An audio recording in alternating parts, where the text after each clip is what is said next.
সকলোকে বিহুৰ শুভেচ্ছা জ্ঞাপন কৰিছোঁ আৰু আজি আমাৰ সৈতে আছে ভৱেন হাজৰিকা ডাঙৰীয়া। নমস্কাৰ জনাইছোঁ। নমস্কাৰ। হেঁপাহৰ বিহু আৰু এই বহাগ বুলি ক'লেই সকলোৰে মনত ৰং আনন্দ। কিন্তু এইবাৰ এই বহাগত যেন কিছু স্থবিৰতা আহি পৰিছে। হেঁপাহৰ বহাগত ক'ৰবাত কিবা এটাৰ অভাৱ অনুভৱ আমি কৰিছোঁ। কিন্তু আমাৰ প্ৰাণৰ শিল্পী জুবিন গাৰ্গ নাই। আৰু জুবিন গাৰ্গবিহীন বহাগ কল্পনা কোনো কাৰণতে অসমীয়াই কৰিব নোৱাৰে। জুবিন গাৰ্গবিহীন বহাগত সেই ৰং, সেই আনন্দ আমি ভবাৰ দৰে নাপাওঁ। ভৱেন হাজৰিকা ডাঙৰীয়া আছে আৰু সুদীৰ্ঘ দিন ধৰি আপুনি বিহুৰ সৈতে জড়িত হৈ আছে। অসমৰ লোক সংস্কৃতিক আগবঢ়াই নিয়াৰ ক্ষেত্ৰত আপুনি কাম কৰি আহিছে। বিষয় হৈছে এইটো।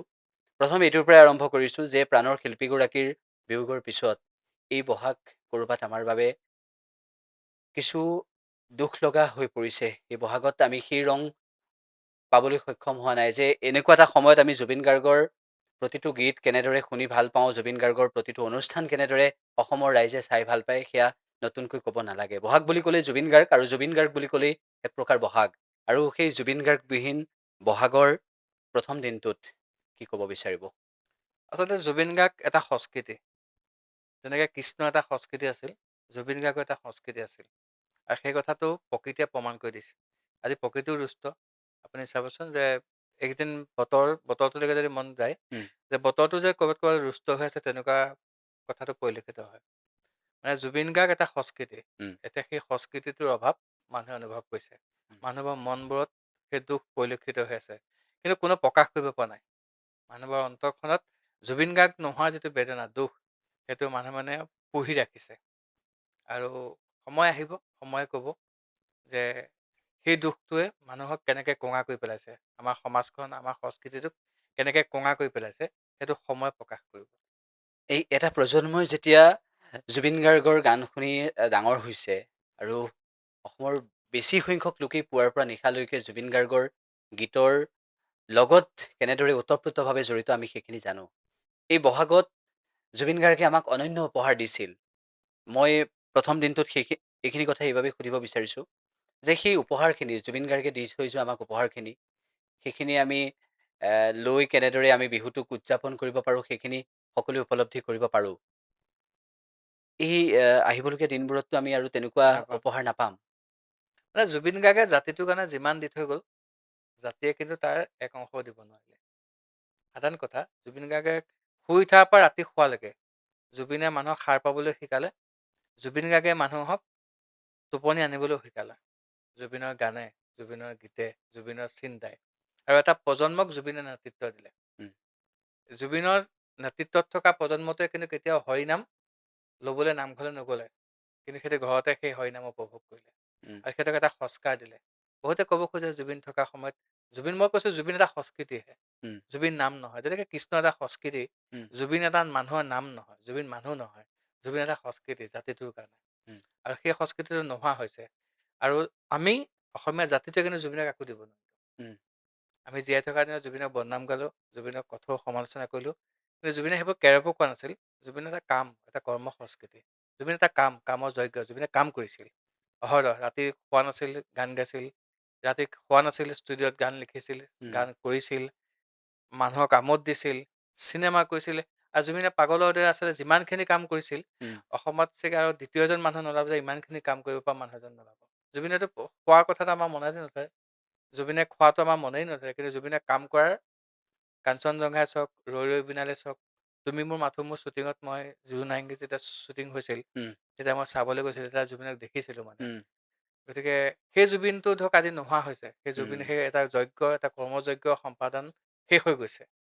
জুবিন মানে এটা সংস্কৃতি, সেই সংস্কৃতিটো আমাৰ শেষ হৈছে। সেই যোৰহাটৰ পৰা ওলাই আহি কেনেদৰে সমগ্ৰ অসমত আৰু তাৰপিছত অসমখনক বিশ্ব দৰবাৰত, অসমখনক ৰাষ্ট্ৰীয় প্ৰেক্ষাপটত, অসমখনক জগত সভাত কেনেদৰে জুবিন গাৰ্গে প্ৰতিষ্ঠা কৰিছে আমি সেয়া দেখিছোঁ। অসম বুলি ক'লে গৌৰৱ, এশিঙীয়া গড়, চাহ আৰু জুবিন গাৰ্গ বুলি জুবিন কোৱা হয়।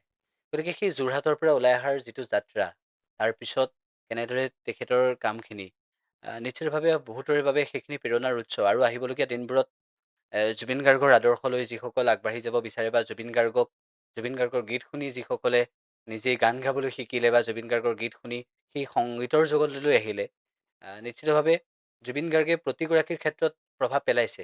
নিশ্চিত। আৰু মই যোৰহাটৰ কথাটো কৈছোঁ, যোৰহাটত জুবিনৰ এটা চেণ্টিমেণ্ট আছিলে। উম, আৰু যোৰহাটৰ মানুহো আছে কিন্তু। আপুনিও যোৰহাটৰে। মই যোৰহাটৰ। উম, আৰু জুবিনক যেতিয়া মই যোৰহাটত দেখিছোঁ কলেজীয়া দিনত, উম, মানস ৰবীন মোৰ বন্ধু আছিল। আমি উম, একেলগে পঢ়া। আৰু মানস ৰবীন যেতিয়া গুৱাহাটী আহিছিল, তেতিয়া যোৰহাটত মোকে কৈছে, আৰু ইয়াত কিন্তু মানসে লগ পাইছে জুবিনকে। উম, জুবিনক লগ নোপোৱাহেঁতেনে বহুত মানুহ আজি তাৰিখত শিল্পী হিচাপে সংস্থাপিত নহ'লহেঁতেন। উম, শিল্পী হিচাপে নিজৰ চিনাকি দিব নোৱাৰিলেহেঁতেন। উম, গতিকে জুবিনে এটা প্ৰজন্মক নেতৃত্ব দি এটা প্ৰজন্মক সংস্থাপন দিছে, শিল্পী হিচাপে চিনাকি দিছে। উম, গতিকে সেই জুবিন নোহোৱা অহা কথাটো যোৰহতীয়া মানুহে নহয়, অসমবাসীয়ে নহয়। উম, জুবিনে পাৰিলেহেঁতেন, ইয়াৰলিৰ পাছত জুবিন মুম্বাইত এষ্টাব্লিছ হৈ থাকিব পাৰিলেহেঁতেন, উম। কিন্তু থাকিলেহেঁতেন। অসমৰ প্ৰতি ভাল পোৱা। ভাল পোৱা আছিল। আৰু সেই ভাল পোৱাটোৱে মই যি বুজিছোঁ এটা কাল হ'ল। উম, কাৰণ সেই ভাল পোৱাটোক যেন বহুতে সুবিধা ল'লে, উম, সেই ভাল পোৱাটোক যেন বহুতে সুযোগ ল'লে, উম, মানে সেইটো দুৰ্বলতা বুলি ভাবিলে। উম, আৰু দুৰ্বলতাৰ সুযোগ লৈ জুবিনক বহুত সময়ত মানুহে এ, মানে শেষ কৰিব নোৱাৰিলে, উম, শেষ মুহূৰ্তটো শেষ কৰিলে। উম। গতিকে সেই দুখটো আমাৰ থাকি যাব। অসমীয়া সত্তাটো, অসমীয়া চিন্তাটো যে আমি বহুত পৰিমাণে তলত চিন্তা কৰোঁ, সেই কথাটো প্ৰমাণ কৰি থৈ গৈছে জুবিনৰ মৃত্যুৱে।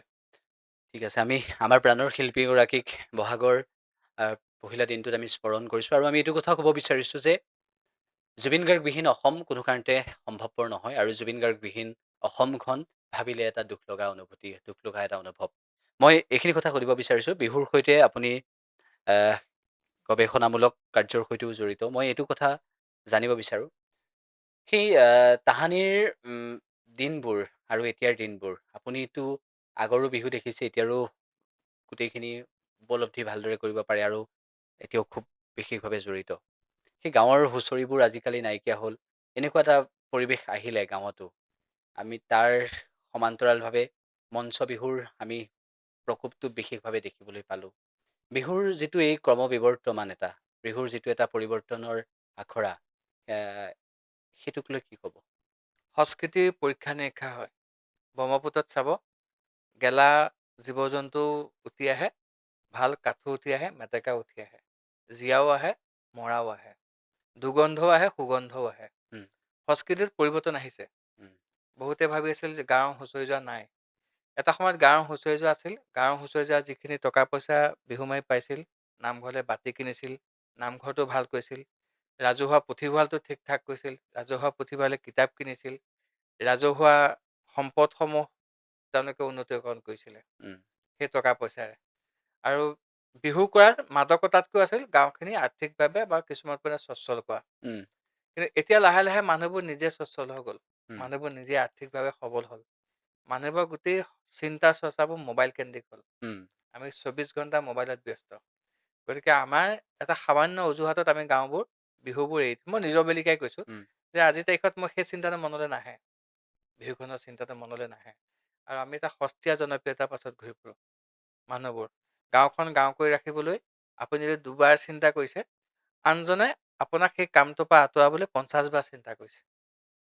আচলতে মানুহৰ চিন্তাৰ যিটো কি ক'ম, চিন্তাৰ বৈষম্যতা ধৰা পৰিছে। উম, চিন্তাবোৰ এক হোৱা নাই। উম, আগতে চিন্তাবোৰ এক আছিল। উম, আগতে গাঁৱত নেতৃত্ব এজন মানুহে দিছিল, বিহু যোৱা হ'ব, উম, হুঁচৰি যোৱা হ'ব।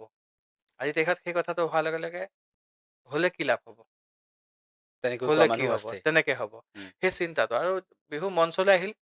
মই নাভাবোঁ যে মঞ্চই বিহু ধৰি ৰাখিব পাৰিব বুলি। উম, আপুনি, মই অসমৰ শ্ৰেষ্ঠ মঞ্চ লতাশিলহে কওঁ, উম, কেতিয়াবা দুজনী বিহুৰাণী হয়, উম, দুগৰাকী বিহুৰাণীৰ মাজত এগৰাকী বিহুৰাণী দিয়ে, উম, 6গৰাকী বিহু সমাগ্ৰী হয়, এটা পুৰস্কাৰ দিয়ে।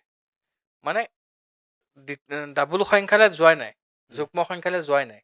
10-12জনী হোৱা নজিৰ খুব কমেই আছে বিহু তলিবোৰত। উম, 4জনী, 5জনী, 6জনী বিহুৱতীয়ে এখন বিহু কেনেকৈ ধৰি ৰাখিব পাৰিব, সেইটো প্ৰতিযোগিতা ধৰি ৰাখিব পাৰিব, সেইটো এটা চিন্তা আছে। উম, আৰু অভিভাৱকে এজনী বিহু নাচনীক যেতিয়া নচুৱাবলৈ যায়, এটা মানে তেওঁলোকে কিমান লাখৰ ঘৰত খৰচ কৰিব লগা হয়। উম, আমাৰ কিমান সংখ্যক অভিভাৱক আছে যি লাখ টকা খৰচ কৰি এজনী ছোৱালীক বিহুৱতী হিচাপে উলিয়াই আনিব পাৰিব। উম, গতিকে এটা দিন আহিব, আকৌ সেই আগৰ ধাৰাটোলৈ ঘূৰি আহিব। উম, সেইটো কিন্তু হৈ আছে। উম, হাত ঘড়ী আমাৰ নাই, হাত ঘড়ী আমাৰ শেষ হৈ গ'ল, ৰেডিঅ' আমাৰ মোটামুটি শেষ হৈ গ'ল, উম, বাতৰি কাকত আমাৰ মোটামুটি শেষ হৈ গ'ল। এতিয়া আমি কি হয়, মোবাইল সৰ্বস্ব হৈ আছোঁ। উম। আকৌ মানুহবোৰ কিন্তু পুৰণি ধাৰাটোলৈ ঘূৰি যাব, আহি আছে সেইদিন। কাৰণ আমাৰ চিন্তাৰ পাৰ্থক্য যেতিয়া আহি গৈছে, চিন্তা নোহোৱা কৰিছে, মানুহৰ মাজত চিন্তা নাই। চিন্তাবোৰ কেৱল কাঢ়ি লৈছে মোবাইলে। চিন্তাবোৰ মোবাইলত সস্তীয়া কৰি দিছে আৰু সেই চিন্তাত আমি একাত্ম হৈ গৈছোঁ, বছ। মই আৰু এটা বিষয়, এই লতাশিলৰ প্ৰসংগও যিহেতু আহিলে, মঞ্চ বিহুৰ প্ৰসংগ আহিছে। অসমৰ পুৰণি বিহুৰ ক্ষেত্ৰত লতাশিলৰ কথা আমি সকলোৱে জানো। আৰু মই এইটো কথা সুধিব বিচাৰিছোঁ, সেই বিহুৰ যেতিয়া মঞ্চত আপুনি বিহুৰাণী বিহু সম্ৰাজ্ঞীৰ প্ৰসংগটো আনিলে, বহু সময়ত আমি এইটো দেখিবলৈ পাওঁ যে বিহুৰাণী বিহু সম্ৰাজ্ঞীৰ প্ৰতিযোগিতাত বহু বিতৰ্কৰ সৃষ্টি হয়। আৰু সেই বিতৰ্কবোৰৰ শেষ কিমান বেয়াকৈ হয় আৰু উম, সেই বিতৰ্কবোৰৰ পিছত কিমান এটা বেয়া পৰিস্থিতি সমাজত হয়, আমি সেইখিনি দেখিছোঁ। আক্ৰমণ প্ৰত্যাক্ৰমণ দেখিছোঁ। আমি এনেকুৱা এটা পৰ্যায়ো দেখিবলৈ পাওঁ যে মঞ্চৰ পৰা বিচাৰকক বেয়াকৈ কয়, বিচাৰকে কিবা এটা কোৱাৰ লগে লগে মঞ্চৰ পৰা বিচাৰকক বেয়াকৈ কয়। এনেকুৱা ধৰণৰ এটা ধাৰাৰো আমি শেহতীয়াভাৱে দেখিবলৈ পালোঁ। আচলতে এই সংস্কৃতিটোৱে আমাক কি শিকাইছে? এটা চাম আছে কেৱল লাগে, উম, তেনেকৈ শিকিবলৈ আগ্ৰহ নকৰে। উম, তেওঁলোকৰ মাজত শিকা মানসিকতা একেবাৰে নাই। উম, বিহুৱতীবোৰে বিহু নাম গাই বিকৃত কৰে, উম, বিহু নাচ বিকৃত কৰে। উম, তেওঁলোকে আচলতে কৰ্মশালা কৰিছে, উম, ক'ৰবাত এটা নিৰ্দিষ্ট গণ্ডিত শিকিছে। উম, এনেকুৱা বিহুৱতী পাইছোঁ একে ঠাইতে ৰৈহে নাচিব পাৰে। গোটেই বিহু মঞ্চখন তেওঁ আচলতে নাচিব নোৱাৰে, ভাগৰ লাগে। উম, তেওঁ নিৰ্দিষ্ট জেগাডোখৰতে ৰৈ লয়, সেইখিনিতে তেওঁ নাচে। উম, তেওঁ বুজা যায় তেওঁ সেইটো নাই, উম, পাৰদৰ্শিতা নাই। তেওঁ এটা গ্লেমাৰৰ কাৰণে, এটা উপাধিৰ কাৰণে তেওঁ বিহু কৰিবলৈ আহিছে। উম, বিহু নামৰ বেলিকা, নামবোৰ আজিকালি একেবাৰে এটা নাম নাপায় যিটো নামত আপুনি বিহু নামৰ গোন্ধটো আছে। উম, এই হুঁচৰি হাই, তই হে মাত, তই হে মাত, এয়াই মোক নিদিয়ে যাব। অ ফুল ৰমক, বিজুলী চমক, ভানুকান চন্মতিয়ে, গা কৰে ৰমক জমক, প্ৰথমে প্ৰণাম আই সৰস্বতী, দ্বিতীয়ে প্ৰণাম হৰি, তৃতীয়ে প্ৰণাম গাঁৱৰ বুঢ়া মেথা, ঐ ধৰি যাওঁ নামৰে গুৰি, এডালি ভাঙোতে হাই কলি নিকলি কলি কলি, ঐ ভাগে চাৰিডালি হাই কলি নিকলি কলি কলি, বোলো কাঁহী বাতি নুধুলি ক'ত থলি, চেংমৰা পাত ঐ চেংমৰা পাত, যি হৈছে হৈছে সৰিল গাত, ৰহিমলা ঐ বৰ বিহু লাগিছে বৰ বিহু লাগিছে গাত।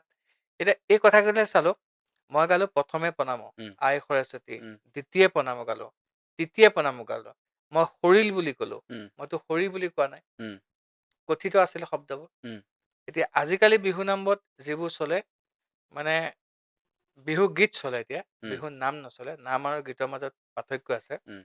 কেনেকুৱা ধৰণৰ এইটো?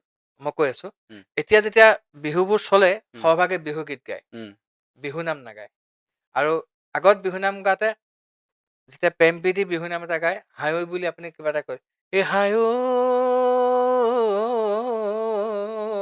উম, তাৰমানে মই মহৰ পিঠিত উঠি ইয়াত গাইছো, উম, মই এইখিনিতে আছো, সেই আঁতৰ ছোৱালীজনীক মই শুনাইছো, উম, হাই বুলি কয়। মই মোৰ কথাটো শুনি ল, উম, মই ইয়াত জুৰিছো, তাৰমানে উম, তাৰপাছতে মূল কথাটো আহে। উম, কিন্তু আজিকালিতো বিহুৱতী কাষতে থাকে, উম, মূল কথাটোলৈতো নাহেই। আৰু যেতিয়া বিহু নামবোৰ পৰিৱেশন কৰিবলগা হয়, উম, তেতিয়া গাই যে পুৰণি ধং এটাতে গীতটো লৈ যায়, উম, সুৰটোতো নামৰ পৰা আঁতৰি আহে। উম, আৰু বিহু নাম এজন মানুহে নাগায়। মুকলি বিহুবোৰত আপুনি চাব উম, যে আমি বনগীত, লোকগীত, উম, বৰগীত, উম, যিটো গীতৰ সামঞ্জস্য আছিলে, উম, আইনাম, উম, বিয়ানাম, ধাইনাম, যিবোৰ নামৰ সামঞ্জস্য আছিলে, মই নামৰ গীতৰ পাৰ্থক্যটো উম, ক'বলৈ উম, গ'লো। উম, উম, আৰু বিহুত যেতিয়া বিহু নামবোৰ আহিবলৈ ল'লে, তেতিয়া সেই বিহুৱতীজনীয়ে আৰু বিহুৱতীয়ে গালে। উম, মুকলি বিহুৰ ক্ষেত্ৰতে এজনেই বিহু নাম গোৱা বিহুৱতী আহে, উম, তাই গালে, উম, ইফালে বিহুৱা এজনে গালে। উম, কিন্তু জাউৰীয়ে জাউৰীয়ে আহিব লাগে, উম, ছোৱালীজনীও গাব লাগে, ল'ৰাটোও গাব লাগে, বা বেলেগ এটাই গাব লাগে, বেলেগ এটাই গাব লাগে, মুকলি বিহুৰ যিটো কথা আছিলে। আৰু এতিয়া হুঁচৰিত বেলিকা আমি দেখা গ'লো যে হুঁচৰি যিবোৰ নাম, হুঁচৰি যিবোৰ পদ, উম, সেইবোৰ খেলি মেলি। উম, ঘোষা পদ বুলি আহে, এতিয়া কীৰ্তনও কিবা এষাৰ লৈ গুচি আহে, কীৰ্তনো গুচি আহে। উম, মুঠতে শুনিবলৈ শুৱলা কৰিব লাগে, উম, মানুহক মাজত এট্ৰেকশ্যন দিব লাগে। সেই সস্তীয়া যিটো কথা কৈছে তাৰমানে, উম, উম, সস্তীয়া জনপ্ৰিয়তা বস্তু আমি ধৰিব লাগে আজি চিন্তাত। তাৰ যিটো আমাৰ যে ক'ব বহুতে যে ব্যৱসায়িক দিশত মানুহে গুৰুত্ব পাব লাগে, কিছুমানে ক'ব তাত্ত্বিক দিশত গুৰুত্ব পাব লাগে। উম, আৰে গোটেইকেইটা সমানে গুৰুত্ব পালে কি কথাটো হয়? উম, আমি গোটেইবোৰ চিন্তাটো কথাটো কি আছিলে? উম, আমাৰ শিপাডাল ক'ত আছিলে? শিপাডাল কিন্তু আমি পাহৰি গৈছোঁ। উম, আৰু শিপাডাল যেতিয়ালৈকে আমি আচলতে মজবুত কৰি নল'ম, তেতিয়ালৈকে সেইজোপা গছৰ পৰা ফল মূল, পাত ফল বা কিবা কিবি আশা কৰাটো আমাৰ ভুল ধাৰণা। এই পুৰণি বিহু নামবোৰৰ প্ৰসংগ যেতিয়া আপুনি উলিয়ালে আৰু এতিয়াৰ সেই বিহু নামবোৰৰ মাজত পাৰ্থক্যতা আহি পৰিছে। কৰিছে গতিকে এই পাৰ্থক্যটোৱে নিশ্চিতভাৱে বিহু নামক আমাৰ এক প্ৰকাৰ বিকৃতও কৰিছে। কি ক'ব? যথেষ্টখিনি। উম, মানে এতিয়া বিহু নাচনী বা মই এটা চেনেলত নাম নকওঁ এতিয়া, বা উম, শেহতীয়াকৈ বহিছিলোঁ। আমি শেহত কি যে আমি নাম বিচাৰি ফুৰিব লগা হৈছে। উম, আমি নাম বিচাৰি ফুৰিব লগা হৈছে। মই বিহুখনে গ'লে মই বিহুৰ নামহে বিচাৰোঁ। কি গাইছে? উম, সুৰটো কি আছে? এতিয়া চাপৰিটো ছোৱালীজনীয়ে বজাবই নাজানে। উম, বিহুৱতীজনী নামটো গায়, উম, চাপৰিটো বজাব নাজানে। তালটো ক'ত ৰাখে? ভৰিতটো তালটো ৰাখিলে নহ'ব। উম, নাচিবলৈ আহিছে। কঁকালত তালটো ৰাখিলে নহ'ব। যেতিয়া নামৰ তাল ৰাখিবলৈ তেতিয়া ক'ত ৰাখিব তালটো? চাপৰিটো বজাব তেওঁ নাজানে।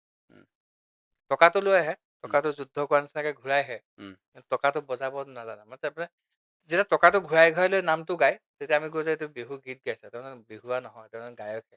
উম, আৰু যেতিয়া চাপৰিটোত বা টকাটোত বা ঢোলৰ মাৰিডালত তেওঁ যেতিয়া ৰাখিব, তালটো ৰাখিব, উম, তেতিয়া বুজায় যে সেইজনজন বিহুৱা। উম, আমি তেনেকৈ ধৰি লওঁ যে সেইজন বিহুৱা, তেওঁ বিহু নাম গাব। উম, আৰু যেতিয়া টকাটো ঘূৰাই ঘূৰাই বা হাতখন ঘূৰাই ঘূৰাই গাবলৈ আহিব, উম, তেতিয়া বুজি চাওঁ এজন গায়ক হয়। উম, সেইকাৰণে সেইখিনিতে আচলতে গোটেই কথাটো ধৰা পৰে। উম, বিহু নামৰ যিখিনি বিকৃতকৰণ হৈছে, সেইখিনিয়ে ধৰা পৰে। আৰু কেলে হুঁচৰি যোৱাত এজনেই যে পদ দিব লাগে, সাঁতোৰাজনে পদ দিলে উম, বা পদবীজনে পদ দিলে, তাৰপিছত আমাৰ চবেই দি থাকিব পাৰে। উম, ল'ৰাই বুঢ়াই মেলিহে এযোৰা হুঁচৰি হয়। উম, তাত সমানে এইটো বয়সৰে থাকিব লাগে বুলি কথা নাথাকে তাৰমানে। উম, উম, গতিকে সেই ধাৰাটো নাইকিয়া হৈছে আৰু এটা চামে কৰে।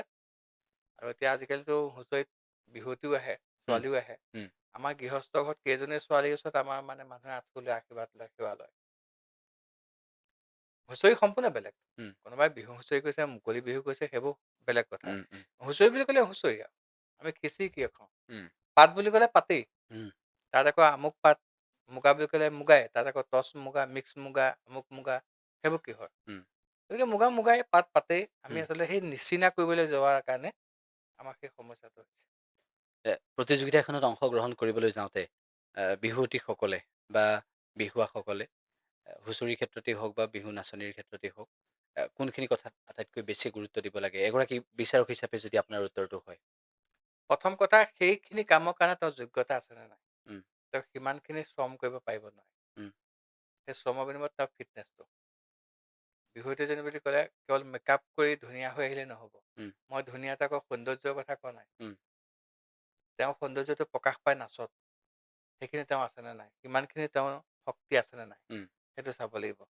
দ্বিতীয়তে চাব লাগিব সাজ পোছাক। উম, সাজ পোছাকৰ বুলিকে আজিকালি ছেফটি পিনৰ ব্যৱহাৰ সাংঘাতিক ধৰণৰ ছেফটি পিন। উম, মানে এজনী নাচনীৰ ক্ষেত্ৰত 60টাৰ ওপৰত পিন লাগে। উম, ইয়াত চোলাৰ প্ৰতিহে কোচত মানে পিন মাৰিব লাগিব।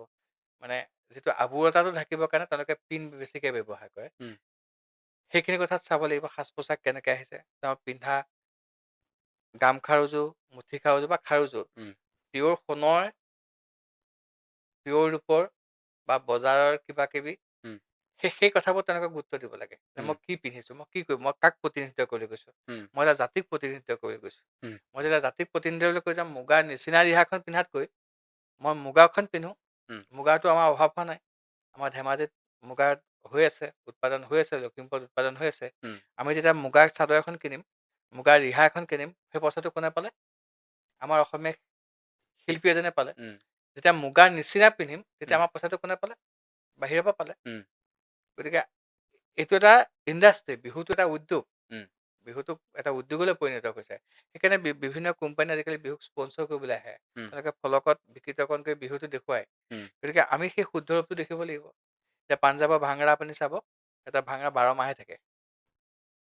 চিনেমাত ভাংৰা নহ'লে নহয়। উম, কিন্তু আমাৰ অসমীয়া বিহুটোক নিবলৈ হ'লে আমি বিকৃতকৰণো কৰিব, আমি বেছিকৈ বিতৰ্কও কৰিম। উম, নতুনত্ব সোমোৱা বুলি কৈ আমি মানে কিছুমান হেৰি কৰিম। কিন্তু পাঞ্জাৱৰ ভাংৰাত আপুনি সেইটো নাপায় আকৌ। উম, তেওঁলোকৰ পিয়ৰিটিটোত বহুত গুৰুত্ব দিয়ে, শুদ্ধতাটোক।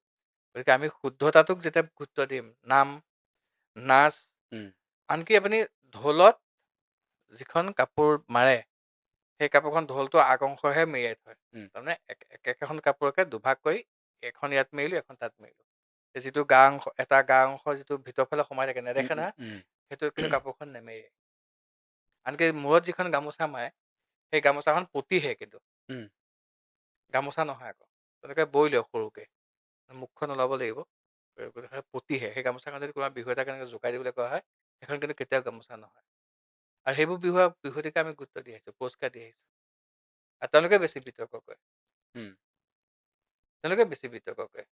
নাপালে লতাশিলত প্ৰত্যেক বছৰে বিতৰ্ক কৰে, কিন্তু পাছৰ বছৰ নাচিবলৈও যায়। লতাশিলত অতিমাত্ৰা বিতৰ্ক কৰা বিহুটো পাছত সমাগি লয়। উম। এ, যে মই এইটো সুধিব বিচাৰিছোঁ, আমি বহুখিনি দেখিলোঁ এতিয়ালৈকে। অসমৰ প্ৰেক্ষাপটত আটাইতকৈ গুৰুত্বপূৰ্ণ বিষয় হৈছে যে বহু সময়ত আমাৰ বিহুটোক এক প্ৰকাৰ বিকৃতকৰণ একাংশই কৰে বহিৰাগত কোম্পেনীসমূহে বিভিন্ন অনুষ্ঠান প্ৰতিষ্ঠানৰ নামত। বাহিৰতো কেতিয়াবা অসমৰ বিহুক বিকৃত কৰা আমি দেখিবলৈ পাওঁ। সেইখিনিক লৈ কি ক'ব? তেওঁলোক সেই কৈছে না, হেৰিয়াত উঠি অহা মানুহে, উম, তেওঁলোকৰ পতন নাই। উম, কৰিলে বিতৰ্ক এটা কৰিলে তেওঁলোকে বিতৰ্ক বিচাৰে আকৌ, উম, তেওঁলোকে জানি বুজিহে ভুলটো কৰে। উম, তেওঁলোকে নামটো লাগে, উম, বিতৰ্কটো কৰিলে তেওঁলোকে নামটো কমালে, বছ হৈ গ'ল। উম, আৰু মই ভাবিছোঁ কোনোবাই তুমি বেয়া বস্তু এটা আমি কিবা কিবা গৌমূত্ৰই হওক বা কিবা বা কুকুৰৰ মূত্ৰই হওক বা কুকুৰৰ হেৰিয়ে হওক, বেয়া বস্তুবোৰ চাই যদি ভাত নাখাওঁ, উম, আমিতো বেয়াটো চাই কেতিয়াও নকৰোঁ, বেয়া আমি মুখখন ইফালে ঘূৰাই দিওঁ, আমি উম, নাচাওঁ। উম, গতিকে সেই বস্তুবোৰ আমি যেতিয়া গুৰুত্বহীন কৰি তোলোঁ, তেতিয়া আচলতে জাতিটো ভালে থাকিব। উম, সেইবোৰক যেতিয়া আমি বেছিকৈ মানে পালন কৰিবলৈ যাম, উম, বেছিকৈ সমালোচনা কৰিবলৈ যাম, তেতিয়া সিহঁতে যিটো উদ্দেশ্য কৰে মানে, সেই উদ্দেশ্যটো সফল হয়, নামটো আহি যায়, উম। বছ হৈ যায়। যেতিয়া আমি গুৰুত্ব নিদিওঁ, তেতিয়া চব ঠিকে থাকিব। বিহু নামৰ ক্ষেত্ৰত আমি কথাখিনি পাতিলোঁ। মুকলি বিহুৰ নাম, জেং বিহুৰ নাম, এ, বিভিন্ন মানে সকলোৰে বেলেগ বেলেগ যিহেতু। গতিকে যদি এই মুহূৰ্তত দৰ্শকসকলক আপুনি কেনেকুৱা ধৰণেৰে সেইখিনি গায় আচলতে, যদি অকণমান কয়। এতিয়া এনেকুৱা হয় যে সৰু বিহুৱতী এজনে বৰ বিহুৱতী নামহে গাই ভাল পায়, জোৰা নাম গাবলৈ ভাল পায়। মাজতে মই এটা কথা ক'লোঁ উম, যে এটা বিহু নাম এজনী সৰু বিহুতীয়ে গাইছিলে। উম, ছোৱালীজনীৰ নামটো বেলেগকৈ লৈ আনিছে। উম, এওৰে গছতে ময়ে বাহে ললে, ককাই পাৰি দিয়া খাওঁ। উম, এতোলা সোণেৰে বিৰি গঢ়াই দিয়া, ঐ বিহু মাৰিবলৈ যাওঁ। এতোলা সোণেৰে বিৰি গঢ়াই দিয়া, বিৰি মাৰিবলৈ যাওঁ, বিহু মাৰিবলৈ উম, যাওঁ। উম, মানে ছোৱালীজনীয়ে ককায়েকক, নিজৰ ককায়েকক অনুৰূপৰ কথা কৈছে। উম, সেই বিহু নাম ফাকে কয় এগৰাকীয়ে গাইছে, ঔৰে গছতে ময়ে বাহে ললে, ককাই পাৰি দিয়া খাওঁ। উম, এই বাঁহৰে আগৰে টকা সাজি দিয়া, এই বিহু মাৰিবলৈ যাওঁ। তাই টকা সাজি দিবলৈ ক'লে। উম, নাম কিন্তু আগৰ শাৰীহে শুদ্ধ আছিলে। উম, এতোলা সোণেৰে বিৰি গঢ়াই দিয়ে, বিহু মাৰিবলৈ যাওঁ। পাছৰবাৰ ভাবিলে যে বৰ সৰু বিহুৱতী এজনী এইটো নাগালেও হয়, গতিকে আমি আগৰখিনি একে ৰাখি পাছৰখিনি গাই দিলোঁ। উম, মই ইটো কথা কৈছিলোঁ, এহাৰৈ খুজিলে হাৰে কটা মাদলি, পাৰৈ খুজিলে মণিম, এই বুকু নুমলিয়ে খুজি পঠিয়ালে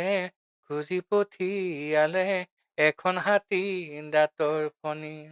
এইটো হাৰৈ পাৰৈ গীত। উম, হাৰৈ খুজিলে হাৰে কটা মাদলি, পাৰৈ খুজিলে মণি, বুকু নুমলিয়ে খুজি পঠিয়ালে এখন হাতী দাঁতৰ ফণি। উম, এইটোতো জোৰা নামত পৰে। হাৰৈ পাৰৈ গীতটো ডাঙৰে পায়, সৰু বিহুৱতীজনীকে লগত এই বিহু নাম ফাকি কি অৰ্থ থাকিব পাৰে? উম, তেতিয়া কোনোবাই কৈছে নে থাকিব পাৰে, সৰু পোৱালীয়ে গাব পাৰে। কোনটো ধৰণৰ পৰা কোনটোৰ পৰা গাব পাৰে সেই নামবোৰ? উম, সেই নামবোৰতো আমি ভাবোঁ যে সৰু বিহুৱতীৰ কাৰণে ইমান ধুনীয়া ধুনীয়া বিহু নাম থাকে, গাব পাৰে। আমাৰ বিহুৱতী আদৰৰ, বিহুৱতী সাদৰ, বিহুৱতী আচৰৰ ধৰণে এনেকুৱা বিহুৱতী এৰিব লাগিলে ধুনীয়াকৈ, উম, পুথি কৈছে নহয় মুগাৰে মহুৰা ধুনীয়াকৈ, উম, বা চকলা টেঙাতে অকলে নাখাবা আমাকো চকল দিবা। সেইবোৰ আমাৰ পুৰণি ঠাঁচৰ বিহু নাম, উম, যিবোৰ আমাৰ আছেই। আৰু সেইখিনি থাকোৱাৰ পাছতো আমি আকৌ নতুনত্ব আনিবলৈ গৈ এখন খিচিৰি বনাই উম, আমি খাই আছোঁ। এতিয়া প্ৰেম প্ৰীতি বিহু নামবোৰ চলে ডাঙৰত, উম, সৰুত প্ৰকৃতিকেন্দ্ৰিক বিহুকেন্দ্ৰিক বিহু নামবোৰ গালে ভাল, উম, তেওঁলোকৰ লগত আৰু কি কথাটো আছে। তেওঁলোকক আমি তেনেকৈ ধৰণে মানে ট্ৰিটমেণ্ট কৰিব লাগিব। উম, কিন্তু আজিকালি সেইটো নহয়, আজিকালি সেইটো আহি গৈছে, উম, নাচৰ বেলিকা হৈ গৈছে। বৰ উম, বিহুতে কিছুমান ভংগীমা, স্পেচিয়েল ভংগীমা থাকে, সেইবোৰ সৰু বিহুতেজনে প্ৰয়োগ কৰে। ঢোলৰ চাপৰ বজাতো ছোৱালীজনীক ইমান উগ্ৰ কৰি দিয়ে যে মিহি জোৰ নাচ বুলি কয়, যিটো জোৰ নাচ, উম, সেইটো আজিকালি নাপায়। বিহু নাম মানে উগ্ৰ হয় আৰু নাচখন উগ্ৰ, লয়টো সদায় উঠি থাকিব লাগিব, লয় পৰিব নোৱাৰিব। উম, শেষত এটা গীত গায়, এই বিহুতি উম, আদৰৰ, বিহুতি সাদৰৰ। সেইটো যদি আমি মিলাংগে, এই হাতোনে মেলিবি, এই জৰানী ছিঙিবি, উম, তেজীমলাহে মই। আহিলে তেজীমলা গীতটো, এইটো বিহুলে আকৌ ক'ৰ পৰা আহিলে দুখৰ গীতটো। ঢোলে ডগৰে ঢোলে বাজনা বিহুখন উঠি যাব লাগে, উম, আকৌ তেজীমলা গীতটো ইয়ালৈ আনি মানুহক আকৌ বিহুখন দুখ দিব পৰা কি যুক্তি থাকে। সেইবোৰ আচলতে নতুন সংযোজন, উম, আৰু সেইবোৰ অলপ দিন থাকে, গুচি যায়, সেই অৰিজিনটো কিন্তু সদায় থাকি যায়। জেং বিহুত একেই। উম, জেং বিহুত মই কওঁ যে আমাৰ ধেমাজি অঞ্চলটোত লখিমপুৰ উত্তৰ পাৰে উম, তেওঁলোকে বৰ শুদ্ধভাৱে পৰিৱেশন কৰে উম, জেং বিহুত। উম, জেং বিহু সাধাৰণতে গাভৰুসকলৰ উম, টকা বিহু, তেওঁলোকে টকা লৈ লৈ গায়, যে তেওঁলোকক সম্পূৰ্ণ হয় লুকাই চুৰকৈ মাৰে, উম, ইজনে সিজনৰ মনোভাৱ প্ৰকাশ কৰে, উম, দুখ কৰে। কিছুমান বয়সস্থ মানুহে ও তামোল ঢকুৱা জোনাকী পৰুৱা, কেলৈ মনে মাৰি থাক। তাৰপৰা লগালগ সিজনে জুয়ে দিয়ে, উম, এ থাকো মনে মাৰি লোকৰ ঘৰে বাৰী, লোকৰ ঘৰে বাৰী, কালিলৈ উলিয়াই দিব। উম, এ হায়ৈ বেঙেনা নামেৰে গুটি নপচাবা, পিৰালিত নিবা ঠাই, এই গাভৰু নামেৰে জনম নধৰিবা, জনম নধৰিবা, লোকে বনে কৰাই, লোকে বনে কৰাই খাই। এইবোৰ জেং বিহুত চলিব লাগে। উম, মনৰ দুখবোৰ প্ৰকাশ হয়, ইজনে সিজনে গাভৰু হলি, উম, গাভৰু হৈ এনেকুৱা তেনেকুৱাই হৈছে, গতিকে মনৰ ব্যথাটো প্ৰকাশ কৰে, উম, তেওঁলোকে আনন্দ উল্লাস কৰে। কিন্তু আজিকালি জেং বিহুত আৰু থেকেচি মেকেচি জাকৈ বাম থাকেই, তাৰপিছতে মানে এটা সাধাৰণভাৱে আৰু খুব সস্তীয়াকৈ কৰি পেলাই, উম, তেওঁলোকৰ এইখিনি নহয় আৰু নিৰ্দিষ্ট নাম গোৱা দুগৰাকী থিয় হৈ ল'ব, টকাটো ল'ব, বজাব, গাব, উম, আৰু একে অৰ্থ, একেই কথা। এই যে হেৰিটো নাই, আপুনি ঘিলামৰা অঞ্চললৈ কেতিয়াবা যাব, ধেমাজি অঞ্চললৈ কেতিয়াবা যাব, উম, তাত চুমনি আছে। উম, গম পাওঁ।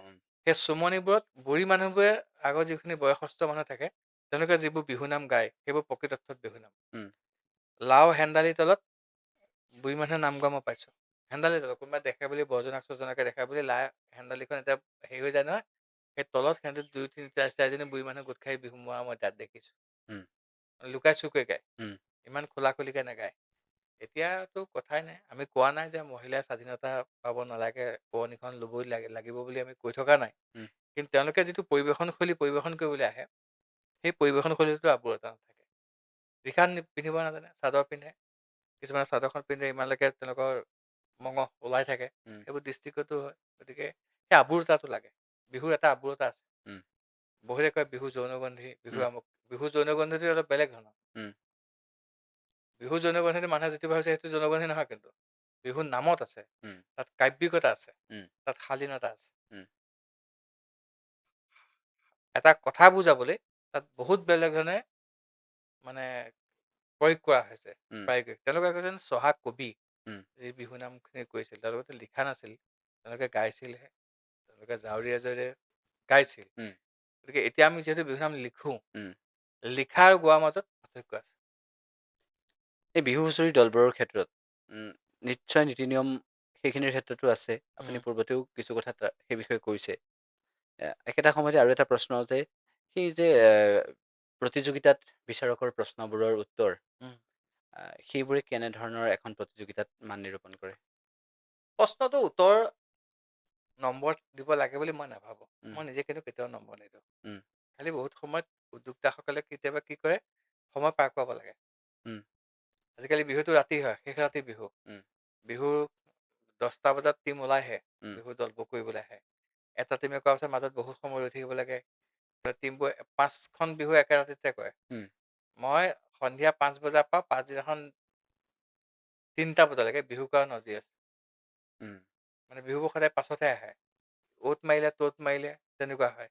আৰু আজিকালি বিহু দলবোৰ এনেকুৱা হয় যে বিচাৰকজন নিজৰ হ'ব লাগে তেতিয়াহে যায়। চিনাকি হ'ব লাগিব। উম, তেনেকুৱা এটা ভুল ধাৰণা থাকে যে আমি ভাল কৰিম, শুদ্ধভাৱে কৰিম। সেইটোতকে কিন্তু নিজৰ মানুহ কিমান ক'ত বহিছে সেইটো খুব নিৰূপণ কৰে, উম, চায়। উম, সেইকাৰণে শেষ ৰাতি বিহুবোৰ হয়। আৰু শেষ ৰাতি যেতিয়া বিহুবোৰ হয়, তেতিয়াহ'লে আমি কি বুজিম?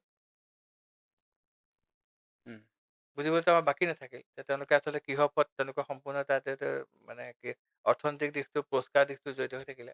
উম, তেওঁলোকে আনক মনোৰঞ্জন দিবৰ কাৰণে খুব কম আহে। কাৰণ ৰাতিপুৱা চকী কেইখনে থাকে। সেইটোৱে মই দেখিছোঁ। বিহু হুঁচৰি চাবলৈ উম, হুঁচৰি চাবলৈ অহা মানুহে ৰাতিপুৱালৈকে ৰৈ নাথাকে। নাথাকে।